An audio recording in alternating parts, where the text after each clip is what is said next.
Specially girls के लिए, ladies के लिए, वुमेन्स के लिए, आप अपने आप को क्या समझते हो? मैं अपने आप को गर्ल समझती हूँ। आप अपने अपने आप को खुद डिसाइड कीजिए क्या सोचते हैं। हम सबके लिए है ये इम्पोर्टेंट। तो आज बात करने वाले हैं हम पीसीओडी पीसीओएस की प्रॉब्लम जो आजकल मोस्टली गर्ल्स भी फेस करती हैं। पहले ऐसा चैलेंज आता था एक एज के बाद, और आजकल ये बहुत कॉमन हो चुका है। गर्ल्स, इवन गर्ल्स भी इस चीज़ को फेस करती हैं। तो उसके लिए क्या रीज़न है और हमें क्या उसके लिए हम कर सकते हैं अपनी डाइट में चेंज और उसका बेनिफिट ले सकते हैं, राइट? तो क्या क्या रीज़न है, सबसे पहले उस पे जाएंगे।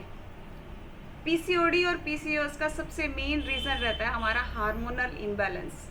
कल भी सपना मैम ने बहुत ज़बरदस्त तरीके से हैप्पी हार्मोन्स रिलीज़ करने के लिए बहुत कुछ हमें सिखाया। तो आज उसी कड़ी को आगे लेके जाते हुए स्पेशली पीसीओडी पीसीओएस के बारे में बात करेंगे, क्योंकि उसका ही भी बहुत बड़ा रीज़न है हमारा हार्मोन्स का इम्बैलेंस हो जाना। तो क्यों होते हैं ये हार्मोन्स इम्बैलेंस? सबसे फर्स्ट रीज़न जो मैं मानती हूँ, सबसे पहला है कि हमारी डाइट इम्बैलेंस होती है।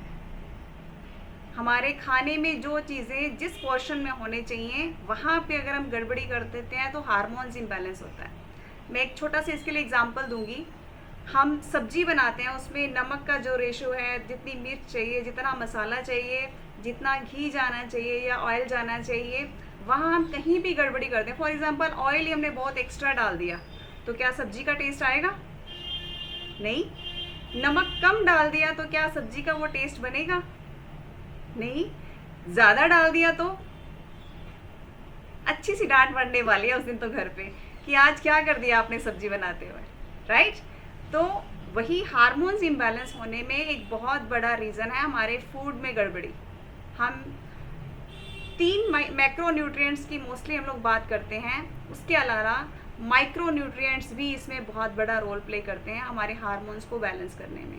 चलिए आप में से ही मैं क्वेश्चन पुट करूंगी, 3 मैक्रो न्यूट्रिएंट्स कौन से हैं? आज तो मुझे लग रहा है सबके हैंड रेज होने चाहिए। मैक्रो न्यूट्रिएंट्स कौन से हैं जो 3? मैक्रो मीन्स वो ज़्यादा मात्रा में हम न्यूट्रिएंट्स जो हमारी बॉडी को चाहिए। बहुत बार ये क्वेश्चन हो चुका, कौन करेगा रिप्लाई? कोई भी नहीं? क्या हम इतने थक गए हैं वर्कआउट करने के बाद? मुझे पता है आंसर बहुत सारे लोगों को पता होगा। चलिए ग्रेट। सुनीता जी के अलावा और कौन बताएगा, या वो बता रहे हैं कि मैं बहुत थक गई हूँ? यस, तो वंदना मैम मुझे लग रहा था आपका हैंड रेज होने वाला है। चलिए, यस मैम।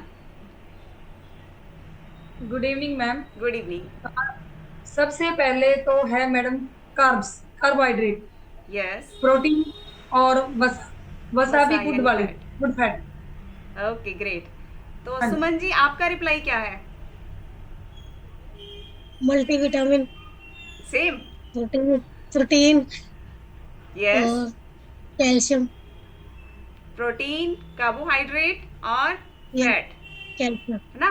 मैक्रो न्यूट्रिएंट्स 3 ये बहुत ज़्यादा इंपॉर्टेंट है जो ज़्यादा क्वांटिटी में हमें चाहिए, और माइक्रो भी चाहिए। वो भी कहीं ना कहीं हमारे हार्मोन्स को इम्बैलेंस कर पाते हैं अगर हमारे अंदर उसकी बहुत ज़्यादा कमियां हो, राइट?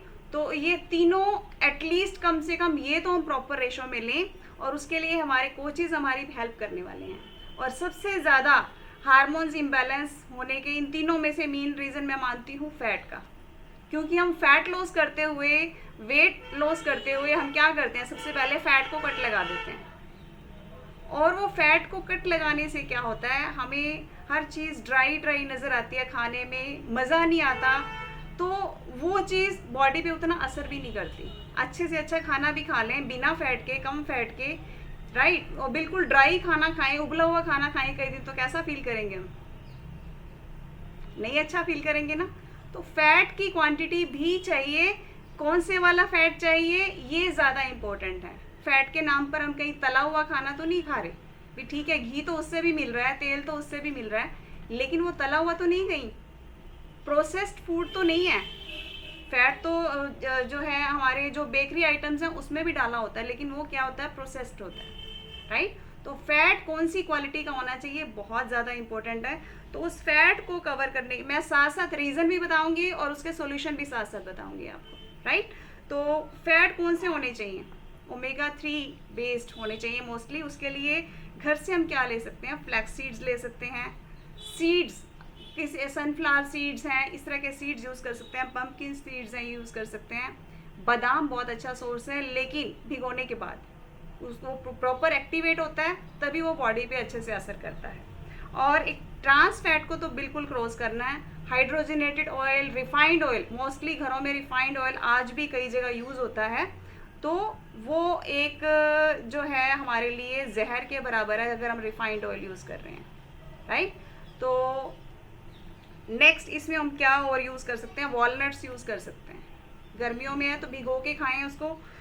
कोकोनट ऑयल यूज़ कर सकते हैं, ऑलिव ऑयल यूज़ कर सकते हैं, एवोकाडोज आपको फ्रेश मिल रहे हैं तो वो यूज़ कर सकते हैं, राइट। तो ये सब चीज़ें हैं जो हम लोगों को यूज़ करनी है अच्छे फैट के रूप में। ये हमें मिल रही हैं घर से, या जो हम कहें कि मार्केट से लेकर हम लोग आ जाते हैं, लेकिन वो फैट कितना सही है, अच्छी क्वालिटी का है, उसकी गारंटी नहीं है हमारे पास। तो आपको और फैट कहाँ से अच्छे से ऐड कर सकते हैं जिसका क्वांटिटी क्वालिटी दोनों की 101% एश्योरेंस है, तो वो मिलेगा आपको आपके कोचेस के through. Herbal life line add कर सकते हैं, आज ही अपने कोच से बात करिए।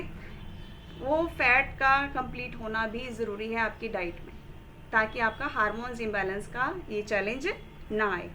दूसरा, आपकी स्लीप, या मैं कहूँगी हमारी स्लीप, मैं भी उसमें शामिल हूँ। अगर मैं स्लीप पे अच्छे से काम नहीं करेंगे हम लोग, तो कहीं ना कहीं आप महसूस करिए, जिस रात मान लो हमने किसी शादी में गए हैं या किसी जागरण में गए हैं, किसी ऐसे फंक्शन में गए हैं, लेट नाइट सोए और सुबह किसी ड्यूटी के चलते हमें जल्दी उठना पड़ा है, तो आप सुबह अपनी हालत देख सकते हो कैसी होती है।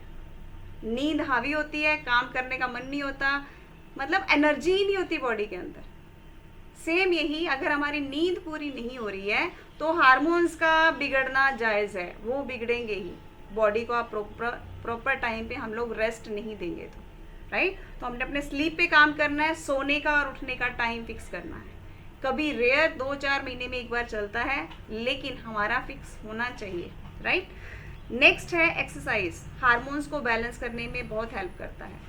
तो कई बार आपने चेक किया होगा, यहाँ क्लब में आते हैं, बहुत सारे रिजल्ट हम लोग सुनते भी हैं कि मेरा PCOS PCOD का चैलेंज वो निकल गया, मेरा थायराइड चला गया, मेरा जो है डायबिटीज़ का चैलेंज है वो निकल गया। ये प्रॉब्लम्स क्यों निकलती हैं हमारी बॉडी के अंदर से, ये चैलेंज से हम कैसे बाहर आ जाते हैं? क्योंकि हम अच्छे लाइफस्टाइल वर्कआउट पे भी काम करते हैं और सही डाइट, बैलेंस डाइट पे भी काम करते हैं। जब ये दोनों बैलेंस हो जाती हैं तो ऑटो मोड पे हमारे हार्मोन्स बैलेंस हो जाते हैं। हार्मोन्स बैलेंस हैं तो इस तरह के चैलेंजेस आना, मतलब निकल जाना मामूली सी बात है, राइट। तो हमें वर्कआउट प्रॉपर करना है और इसमें योगा बहुत हेल्प करता है PCOD PCOS में वर्क करने के लिए, राइट। तो योगा को आप रूटीन में, it is just like a stretching, आप वर्कआउट से पहले कुछ स्टेप्स योगा के कर सकते हो, बॉडी एक्टिवेट हो जाती है उससे, राइट। तो ये हम एक्सरसाइज रेगुलर बेस पे करेंगे ताकि हमारे हार्मोन्स बैलेंस रहें। नेक्स्ट है स्ट्रेस, बहुत बड़ा रीज़न है हार्मोन्स के इम्बैलेंस होने का, क्योंकि स्ट्रेस रहेगा तो खुशी कैसे आएगी? अगर खुशी नहीं आएगी तो बॉडी कैसे खुश फील करेगी, राइट। तो स्ट्रेस एक बहुत बड़ा रीज़न है, ठीक है। आज के टाइम में स्ट्रेस होता ही है, मामूली सी बात है हम सब के लिए, लेकिन उस स्ट्रेस को हम कितनी जल्दी कवर कर लेते हैं ये सबसे ज़्यादा इम्पोर्टेंट है। चाहे तो हम वो दुखड़े हम सारी उम्र रोते रहें या उसका सॉल्यूशन करें। अगर हमारे हाथ में किसी भी चीज़ का सॉल्यूशन नहीं है तो उसको छोड़ दें। दो ही कारण होते हैं हमारे स्ट्रेस के, हमारा कोई काम अधूरा पड़ा है या किसी ने हमें कुछ कह दिया, ये चीज़ बुरी लगी, ऐसे नहीं होना चाहिए था, ऐसे होना चाहिए था। अगर हमारे हाथ में सॉल्यूशन है तो उसको कर लें, अगर हमारे हाथ में सॉल्यूशन नहीं है तो कुछ चीज़ें ईश्वर पे छोड़ दें, तो फिर स्ट्रेस रहेगा ही नहीं लंबा टाइम। आया तो आके चला जाएगा, राइट, ठीक है। ह्यूमन बीइंग है, आता है, लेकिन उसको रुकना नहीं है लंबे टाइम तक, ये बहुत ज़रूरी है। ये हमारे हेल्दी माइंड की निशानी है। अगर आपके पास चैलेंज आके, स्ट्रेस आके चला जाता है सिर्फ टच करके तो, राइट, या फिर हमें टच भी नहीं होना होता, सीधा निकल जाता है। अगर हो तो तुरंत थोड़ा थोड़ा टाइम के बाद उसको हम भेज दें, ऐसा कोई रास्ता निकाल लें, राइट। नेक्स्ट है, अगर हमारी बॉडी में विटामिन डेफिशिएंसी है, पहले मैंने मैक्रो